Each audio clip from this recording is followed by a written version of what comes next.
गणेश विसर्जनासाठी नगर परिषद सज्ज, ठिकठिकाणी उभारले कृत्रिम तलाव।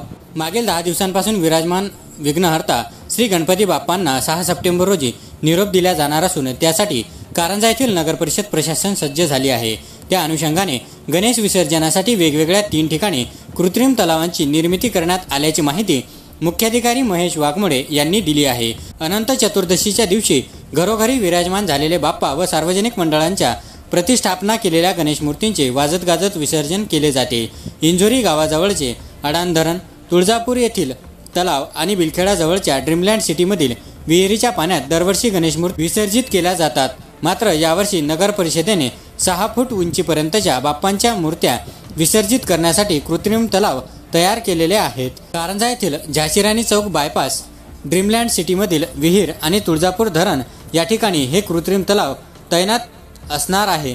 या ठिकाणी भक्तांना कुठलीही जीवाची जोखीम न पत्करता गणेश विसर्जन करता येणार आहे। त्यामुळे भाविक भक्तांनी आपल्या जवळच्या कृत्रिम तलावात गणेश मूर्तीचे विसर्जन करावे असे आवाहन मुख्याधिकारी वाघमोडे यांनी केले आहे।